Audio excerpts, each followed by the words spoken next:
그러면 사람보다 똑똑한 AI, 뭐 꼭 휴머노이드 로봇이 아니더라도 어떤 부분들을 좀 준비하거나 고민하거나 대응해야 될지 자체가 일반인 사람들한테는 다가오지도 않을 거예요. 네. 교수님 딱 말씀하신 부분이 되게 세요, 이거. 이제 디지털 격차 해소에 대한 노력을 정부도 사기업도 교육도 교육기관도 그리고 실제 우리도 다 해야 되는데 이 부분에 있어서 특히 이제 AI를 활용하는 부분에 있어서의 격차를 줄이기 위한 노력을 되게 자세를 바로잡고 제대로 심각하게 각 잡고 해야 될 거. 해야 된다고 저는 생각해요. 안 하면은 교육에도 분명히 들어가야 되는데 너무 급히 하느라고 무분별하게 뭐 시험 과목을 만든다든가 뭐 필수 교육으로 뭐 만드는데 근데 그것도 뭐 예를 들면 이런 거죠. 필수 교육을 만드는데 1년에 10시간 하나마나한 이런 교육을 필수로 만드는 이런, 그러니까 말하자면 우리 열심히 준비했어. 이런 보여주기식 행정은 되지는 않았으면 좋겠고 하려면 진짜 제대로 미래를 보고 전문가들 집단의 의견을 많이 수용해서 정책을 만들었으면 저는 개인적으로 좋겠고요. 그리고 조금 다른 얘기긴 하지만 이 포비아가 있어요. AI 포비아가 있어요. 뭔지 알 것 같아. AI를 잘 모르기 때문에 무작정 무서운 거죠. 그러니까 공포라는 게 그렇거든요. 눈으로 확인할 수 없기 때문에 공포감을 느끼는 거지. 근데 사실 눈으로 딱 확인하는 순간 별게 아닌 거가 이제 대부분이에요. 잘 모르기 때문에 공포를 느끼는 거고, 근데 이 공포가 대부분의 어떤 공포를 느끼냐면 내 일자리를 뺏어가는 그래, 거기 대부분 그거지. 일자리지. 이런 부분이에요. 사실은 어떤 면 틀린 말도 아니고. 근데 이제 저는 그런 얘기를 하고 싶어요. 1939년도에 발표된 소설 중에 분노의 포도라는 작품이 있어요. 잘 읽었죠. 존 스타인바이크라는 분이 쓰신 책인데 그 소설에 보면 미국에 있는 그 소작농들의 삶에 대해서 쓴 책이에요. 적나라하게 보이죠. 근데 거기에 뭐 어떤 장면이 나오냐면 트랙터가 등장하는 장면이 나옵니다. 근데 소작농들이 그 트랙터를 보면서 기절을 하는 거예요. 그 어마어마한 크기의 기계가 일단 나타나가지고 압도되지. 네. 한 20-30명이 하루 동안 해야 할 일을 트랙터가 한번 와가지고 쫙 밀고 1시간 만에 끝내버리는 거거든요. 근데 이 사람들이 모여가지고 그런 장면이 나와요. 모여가지고 트랙터를 운전하고 있는 그 사람한테 막 항의를 하는 거예요. 이 농부의 일자리를 그렇죠. 뺏는. 너 때문에 우리 몇십 가정이 다 굶어 죽게 생겼어. 그런 항의하는 장면이 나오는데, 근데 이 사람은 이런 얘기를 하는 거죠. 나도 먹고 살아야 돼요. 저는 이걸 운전하는 방법을 배운 거고요. 이거는 어쩔 수 없는 일이에요. 시대가 바뀌었어요. 그랬더니 사람들이 막 뭐라고 하지? 얘기를 하면서 그럼 나는 너를 총으로 쏴버릴 거야. 총은 있었네. 그런데 이제 이런 사람이 기가 막힌 얘기를 합니다. 그래봤자 소용없어요. 제가 죽어도요. 다른 누군가가 와서 또 할 거예요. 왜냐? 이 트랙터가 여러분들보다 훨씬 더 효율적이기 때문이라는 거죠. 근데 지금 거의 한 100년이 지났단 말이에요. 100년이 지난 지금 트랙터가 없이 농사를 짓는다는 걸 우리가 그렇죠. 어떻게 생각하겠어요? 그거 뭐 진짜 일자리 만들기 위해서 하는 땀 파는 거, 곡괭이질하는 거 빼고는 말도 안 되는 얘기죠. 말도 안 되는 거죠. 근데 저는 이 시각이 똑같다고 보는 거예요. 100년 뒤에 지금을 한번 돌아보자는 거죠. 100년 뒤의 시선으로 지금을 한번 보면 AI를 무서워했든 AI가 내 직업을 뺏어갈 것 같아서 두려워했든 어쨌든 간에 내가 이걸 잘 활용하지 못하면 결국은 나만 손해가 되는 시절이 저는 그럴 거라 생각이 들어요. 제가 AI 기술을 뭔가 옹호하고자 하는 게 아니라 오히려 저는 일반 시민들을 생각해서 일반 지금 자라나고 있는 우리 새로운 세대들을 생각해서 그 관점에서 볼 때도 이거를 활용하지 않고 뭔가 그 옛날에 트랙터를 사용하지 않고 농사를 했었던 것처럼 전통적인 것이 좋은 것이야. 그건 아니죠. 전통을 고수해야지. 근데 100년 뒤의 관점에서 보면은 그것만큼 바보스러운 게 없을 거거든요. 물론 또 이런 것도 있죠. 다 트랙터 운전을 배워야 되는 게 아니라 전혀 아니죠. 트랙터 때문에 농산물이 이렇게 잘 자라게 되고 하게 되면 거기서 누군가 유통도 할 수 맞습니다. 있고 새로운 일자리가 생기는 종자를 거거든요. 발견할 수도 있고 예. 뭐 그렇죠. 그런 그러니까, 걸 고민해야죠. 네, AI가 일자리를 없앤다고 생각하는 거는 굉장히 단편적인 생각이고요. 어떤 일자리는 줄어들겠지만 그걸로 인해서 새로운 일자리가 더 생길 거거든요. 특히나 인문학도 그렇긴 한데 학과나 어떤 그 시대가 원하는 그 전공의 기세가 있잖아요. 네. 그냥 좀 개인적인 궁금함인데 네. 컴공 가시고 데이터 마이닝 할 때 초기 때 그렇게 인기 있지 않았을 것 같은데 그때 그러니까 왜 이쪽을 하셨는지 궁금해서. 제가 대학에 들어갈 때만 해도 컴퓨터 과학이라고 하는 컴퓨터 사이언스 요 분야는 그럼 약간 사실 미국에서는 굉장히 인기 학과였어요. 우리나라에서는 그게 이제 조금 늦었죠. 질문 주시진 않았지만 제가 조금 요거를 궁금해하시는 분들이 계실 수 있어서 말씀을 드리면 저는 대학에서 꼭 컴퓨터 과학, 컴퓨터 공학, 수학과 이걸 공부하신 분들이 AI 입문하시기에는 용이합니다. 그런 전공을 공부하신 분들이 딱 맞아요. AI를 사실은 수학이잖아요. 맞아요. 다 수학이잖아요. 다 수학이에요. 네, 그래서 수학이지. 코딩을 못해도 수학과 나오신 분들을 저는 굉장히 좋아해요. 수학적인 어떤 뭐 문제를 잘 풀어서 하기보다는 사고의 메커니즘이 사고의 방식이 되게 기계적이어서 저는 그 수학과 나온 출신들 되게 좋아해요. 오히려 차라리 기계적이다. 네. 그래. 그분들을 코딩을 가르치면 학부 때부터 코딩을 배우는 이런 친구들보다 훨씬 낫죠. 더 빠르더라고요. 뭔지 알 것 같아. 네. 코딩을 전혀 몰라도 왜냐면 생각이 굉장히 수학적이거든요. 문과는 근데 사실은 정말 수학 싫어서 문과 간 사람들도 많잖아요. 그렇죠. 말씀드리고 싶은 건 꼭 대학에서 이걸 전공을 해야지만 AI에 입문할 수 있냐? 저는 그렇지 않다고 보거든요. 지금은 혼자 공부하기에도 워낙 많은 머티리얼들이 다 공개되어 있어요.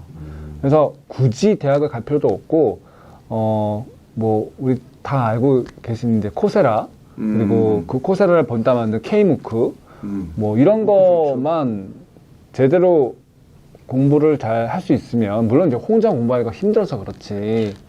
근데 뭐, 거기 보면 다 교수님들이 다 강의 잘 해주시고, 돌려보기도 되잖아요. 네, 그냥 되죠. 오프라인으로 한번 배우고 끝나는 이런 것보다. 그래서 자기 관리만 잘할 수 있으면 혼자 공부하는 것도 충분히 가능하다고 저는 보고 있고, 예, 그렇습니다. 예. 네, 아무튼 말씀은 그렇지만 약간 요 방금 거는 조금 못 믿겠는 게 본인이 공부 잘하는 사람이기 때문에 난 믿기가 좀 어렵고. 스마트폰 그 다음은 뭐냐? 운전 안 해도 되는데 미디어를 통한 엔터테인먼트를 즐길 수 있는 공간이 이제 나온다. 자율자동차 얘기 나오잖아요. 격전지라고 다 볼 거고 아까 문화예술 쪽 하신다고 그랬으면 당연히 이쪽에서 관심 엄청 나실 건데. 자율주행 시대를 대비해서 저희가 기술을 지금 그 분야에서 기술 개발하고 있는 거는 사실 전혀 없고요. 다만 그로 인해서 인간의 UX가 변화되는 거를 예측을 하고 바라보고 있는 전망은 운전을 할 때 인간의 손이 자유로워지게 되면 직결되는 부분이 컨텐츠 소비 그리고 쇼핑. 저는 이쪽으로 가게 될 수밖에 없다고 보고 있어요. 할 거를 찾는 거지. 그렇죠. 뭔가 할 네, 일을. 손이 자유로워지기 때문에 제가 그래서 그거를 상상을 해봤을 때 그냥 사실적으로 한번 계산을 해봤어요. 네. 제가 출퇴근으로 운전을 왕복 2시간을 하는데 이렇게 5일을 운전하면 주에 10시간인 거고 월로 치면 한 40시간이 손을 놓고 차 안에서 자유로워지는 시간이 되는 거더라고요. 대단하죠. 예. 근데 그 40시간을 뭐랄까 여러 가지를 할 수 있겠죠. 저 같은 경우는 아마 메일을 보거나 뭐 여기저기 메신저 일을 해야죠. 예, 분명히 일할 거예요. 일할 거예요. 근데 뭐 저 같은 사람만 있는 건 아니니까. 많은 보통은 분들이 뭔가 즐기고 싶지, 그렇죠. 편안하게. 네, 엔터테인먼트 컨텐츠를 즐길 것이고 컨텐츠를 즐긴다는 가정을 했을 때, 상상을 했을 때 월에 40시간이라는 시간을 컨텐츠를 소비한다고 하면은 그전에 못했던 거지. 라디오나 그렇죠. 들었지. 그렇죠. 한 달에 40편짜리 대하 드라마를 하나를 소비를 하는 거죠. 근데 요즘 40편짜리도 없어요, 거의. 없어. 다 호흡이 짧죠. 네. 지루하니까. 예, 뭐 길어야 16편짜리. 뭐 미니 드라마, 미니 시리즈 이런 건 뭐 6편짜리, 뭐 3편짜리 뭐 이러잖아요. 근데 그냥 오버롤하게 40편짜리를 소비한다고 하면은 한 달이면 끝나버리는 거죠. 1년이면 12편짜리, 12개짜리의 그런 대하 드라마가 필요하게 되는 거예요. 근데 이게 1년 12개짜리 대하 드라마를 보고 이 시간만 또 보는 건 아니니까 또 집에서 뒹굴거리면서 또 볼 거고 그러다 보면 어느 순간 소비하고 싶은 컨텐츠가 거의 다 비슷비슷하게 될 거고 왜냐면 거의 다 썼거든. 다 봤거든. 그렇게 되면 이 수요가 이 공급이 컨텐츠의 새로운 컨텐츠의 공급이 수요를 따라가지 못하게 되는 순간이 저는 올 것 같더라고요.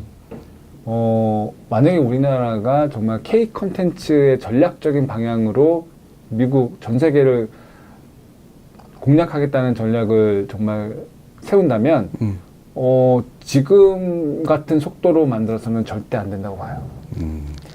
그 과정에 있어서 사람이 그동안 해왔었던 수작업을 저는 빨리 AI뿐만 아니라 여러 가지 디지털 신기술들을 활용해가지고 빨리 컨텐츠를 만들어서 내보내는 게 굉장히 저는 중요한 거라고 생각합니다. 그러네요. 그러니까 예를 들면 아까 왜 우리 네트워크에서도 하고 계셨던 보이스 클로닝이 뭐 페이스 에디팅이 이렇게 해가지고 꼭 메타버스에서의 가상의 누구가 아니라도 연기를 해줄 만한 예를 들면 뭐 그런 사람을 여기다 놓고 콜라보로 한다든지 뭔가 시간을 줄이고 제작을 할 수 있는 이거를 효율화 시켜야 되는 맞습니다. 이걸 따라갈 수 있다는 거잖아요. 네네네.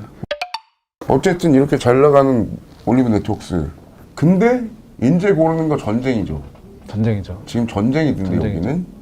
자, 요쪽 분야 꿈 갖고 있는 미래 인재들한테 뭐 딴 데는 말고 일단 CJ 네트워크스 시험 볼 때 뭐뭐를 주로 보시는지 뭐 이런 거. 와, 그거 네. 와. 알려주면 안 돼요? 이런 기술 회사들이 가지고 있는 전형적인 채용 전형이 있어요. 문제은행처럼? 아니, 뭐 그렇죠. 그러니까 코딩 시험 봐야 되고 뭐 그런 게 있죠. 있는데 저는 코딩 시험은 그냥 참고 지표예요. 그럼 여기 뭐 당락을 결정하는 이런 요소는 아니고요. 논술 봅니까? 논술이라고 하긴 좀 그렇지만 이제 자기소개서가 있긴 하죠. 자소서 에세이. 예. 자기소개서를 잘 쓰긴 써야죠. 근데 잘 그건 쓴다는 게 당연하죠. 어떤 개념이냐면 뭐 구체적인 프로젝트 이거 구성도 했어요, 하고. 저거 했어요, 뭐 이런 거를 쓰는 건 좋은데 그러니까 이런 게 너무 없으면 또 뭐 했지? 그렇지, 이런 생각이 그렇지, 들겠죠. 근데 이제 그거를 쓰는데 딱 읽어보면 얘가 정말로 우리 회사에서 일을 하고 싶구나. 그러니까 예를 들면 이런 거죠. 여기저기 저기 다 쓰고 회사 이름만 바꿔서 넣었는지 이거는 이제 알 수가 있거든요. 근데 거기서 저는 이제 일단은 진정성을 저는 좀 보고요. 진정성을 보는 이유는 우리 회사도 이제 약간 레슨런드가 있죠. 예를 들어 뭐 학교 이름만 보고 좋아서 뽑았더니 금방 나가기도 하는 거죠. 별로고. 네, 진정성이라고는 없었던 거죠. 그러니까 다른 회사도 붙었더니 이제 그 회사로 가더라. 돈 많이 준다니까. 뭐 이런 거죠. 그래서 일단 진정성이 저는 되게 중요하다고 생각이 들고 두 번째는 뭐 감히 제가 이런 걸로 판단을 다 할 수는 없겠으나 기술을 대하는 애티튜드 그리고 기술 철학 이런 부분을 사실 저는 인터뷰를 하긴 해요. 예를 들어서 그러니까 무슨 질문을 하냐 사실 이것도 되게 뭐 뭐 그때마다 다를 수도 있고. 네, 맞아요. 그때마다 다르고 그 면접자가 어떤 질문에 대해서 답을 하는 그 내용에 대해서 저도 이제 인터랙티브하게 질문을 하기 때문에 뭐 정해진 답은 없겠으나 그래서 AI 윤리적인 부분에 있어서 정말 중요하고 이 부분에 대해서 전혀 개념이 없거나 한 번도 생각해보지 않았었던 그거는 친구들이 티가 나죠. 기술을 대하면 저는 어떤 개념으로 생각하냐면 어린아이한테 신용카드를 쥐어준 그런 느낌으로 저는 생각을 해요. 무슨 말씀인지 알 것 같아요. 예. 어린아이한테 이런 위험하다고 할 수 있는 지니 램프 같은, 요술 램프 같은 이 신용카드를 쥐어줬을 경우에 처음에는 뭐 어떻게 쓰는지도 몰라서 못 쓰겠지만 쓰면 쓸수록 소비를 하면서 쓰면서 내가 막 물건 사면서 쾌락을 느끼게 될 거란 말이에요. 저는 이 AI 기술도 마찬가지인 것 같아요. 그래서 탄탄한 자기 기술 철학이 윤리적인 부분에 있어서 좀 있지 않으면 쓰면 쓸수록 이것도 되네? 저것도 되네? 오호, 이걸 가지고 좋은 쪽으로 아이디어를 넣으면 참 좋은데 이걸로 뭘 해가지고 돈 좀 벌어볼까 하면서 약간 음성적인 것도 하고. 그렇죠. 그래서 그런 부분을 사실 저는 좀 봅니다. 제가 만약에 입사를 한다 그러면 면접에 가서 저는 CTO님의 메타 사피언스 감명받고 입사하게 됐습니다. 네. 그래서 그럼 뭐 준비하고 계신 게 올해나 뭐 내년쯤에는? 일단 아까도 언급드렸지만 저희가 다양한 예술 분야에서 여러 가지 콜라보를 하고 있고 사실 뭐 말씀드렸던 부분이긴 하지만 시를 쓰는 모델을 이용해서 저희가 한 석 달 동안 준비를 해서 AI로 시집을 내는 건 재미도 없고 임팩트도 없고 해서도 안 되는 일이라고 저는 규정을 했고요. 네. 그건 바보 같은 짓이에요. 저는 제 생각에는. 시 쓰는 그 모델을 아예 제공을 해드리고 컨템포러리 시인들, 현대 등단하신 시인분들을 섭외를 해서 9분을 모시고 시의 평을 하는 거야? 시를 썼어요. 그분들이 저희 툴을 가지고 시를 썼어요. 이 시 프로젝트는 한 번만 더 설명해 주세요. 네. 이거 좀 신기하네. 특정 단어를 넣으면 그 단어에 해당하는 시를 제가 써주는 모델을 만들었거든요. 근데 그걸 그대로 시인들이 당연히 쓰는 건 아니죠. 약간 코디를 좀 하시고 시인분들이 본인들이 쓰고 싶은 시상을 본인들도 알지 못하는 상태가 있단 말이에요. 그러면 어떻게 보면 관련 정보 같은 거를 미리 전달해주는 그림 같은 느낌이라고 해야 되나? 어떤 시인분은 어떤 표현을 주셨냐면요. 제가 저희 툴이 완벽하지 않아요. 저는 미리 말씀드리면 자꾸 이러다가 이렇게 좋아지는 거지. 완벽하지 않은데 AI는 시를 쓸 수 있는 출발점이 되었으나 완성하기는 하지 못했다. 이런 표현도 쓰셨고요. 그런데 여러 번 검색을 하면서 새로운 단어들을 발견한 것은 큰 기쁨이었다. 본인이 생각하지 못했었던 단어를 딱 떠오르게 해주고 거기에서 시상을 얻어가지고 시를 전개할 수 있겠다 하는 거죠. 그리고 AI 프로그램을 이용하는 일은 놀이를 하는 것만큼 꽤 재미있었다. 그리고 시인으로서 함께 골몰할 동료가 되어주었다는 점. 저는 이거에서 저는 굉장히 또 세다. 멘트 세다.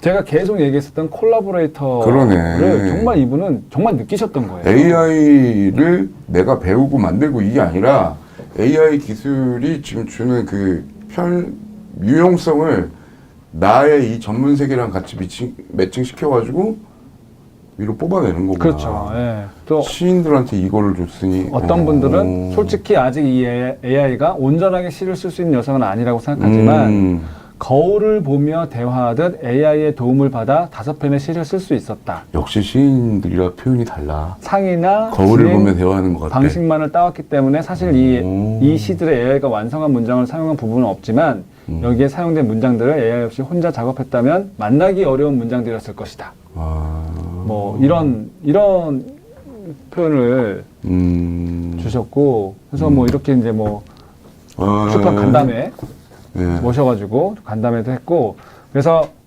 11월 11일 날 드디어 이분들이랑 같이 작업한 네, 시집이 책이 나와요. 네, 오. 책이 나옵니다.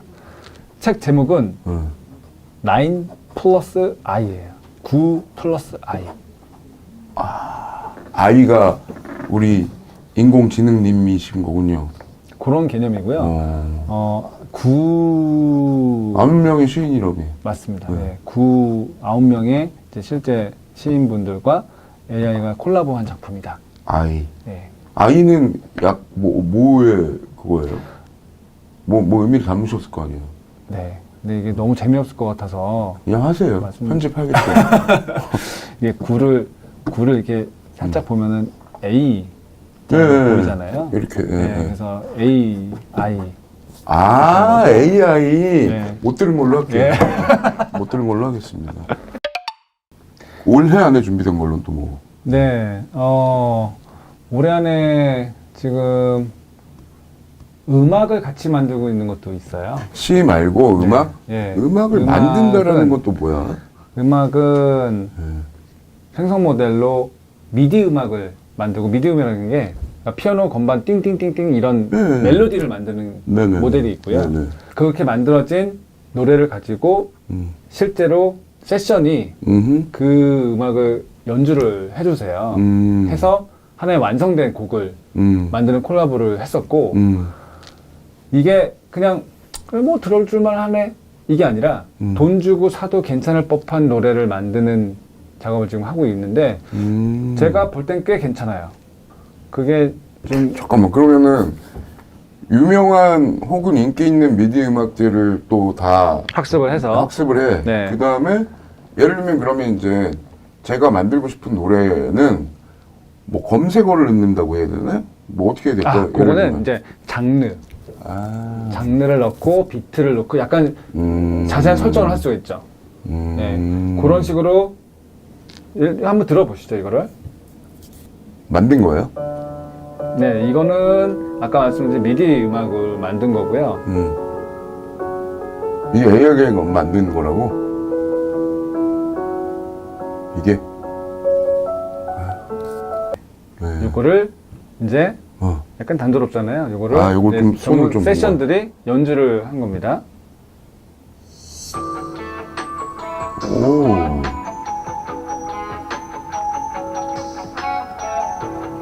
연주는 따로 입힌 거예요? 그렇죠. 그러니까 AI한테 오히려 기본을 맡기고 그렇죠. 세션을 사람이 한 거야? 그렇죠. 뭐야, 앞뒤가 바뀐 느낌이 좀 있어. 묘하네. 근데 완전 편곡이 들어가니까 완전히 완전 다른 세련됐다. 그렇죠. 음악이 돼버리는 거죠. 근데 사실 기본은 잡기 힘들지. 아까 예시를 들었던 시 쓰는 것도 사실 똑같아요. 기본 시상, 그러네. 틀만 잡는 거고 AI는 완벽한 형태의 예술 작품으로 만드는 건 인간의 손으로 할 수밖에 없어요. 기계가 할 수 있는 거는 한계가 분명히 맞아요. 있고요. 네, 네. 그런 것 같습니다. 그러면 이것도 그럼 보이스 클로닝이랑 비슷한 합치면 거? 이제 정말로 노래가 만들어질 수 있겠죠. 그 가수가 네. 대박이다. 네. 버추얼 가수가. 예전에 그 아담 이런 거는 저리가 뭐 생각할 그것도 아니고. 그래서 뭐 노래 시 쓰는 모델로 노래 가사 쓸 수 있는 거고 이제 이런 음악 만들 수 있는 거고 이미 뭐 보셨겠지만 저희 노래 부르는 봤어. 버추얼 휴먼도 만들었었고 와, 캐릭터 진짜 멀쩡하더라. 네, 캐릭터 만들고 있고 얼굴 만들 수 있고 보이스 만들 수 있고 클로닝 할 수 있고 라이브 스트리밍 할 수 있고. 그러면 시나리오만 있으면 되네. 그 시나리오 쓰는 사람들이 따로 영역이 있다는 얘기를 해주시는 거잖아요. 네, 네. 구현은 다 가능한 거고. 네. 자, 그러면 원래는 보통 제가 마지막에 그 유명 크리에이터 분들이면 자기 채널 홍보하는 걸 끝내거든요. 저는 홍보할 게 없습니다. 저희 회사를 홍보해 주세요. 네. 네. 알겠습니다. 네. 자, 히데이 나우 구독자 여러분, CJ 올리브 네트워크스의 미래를 끌고 계시는 신정우 CTO님과의 독특한 그리고 유익한 자리였습니다. 다음에 또 뵙겠습니다. 감사합니다.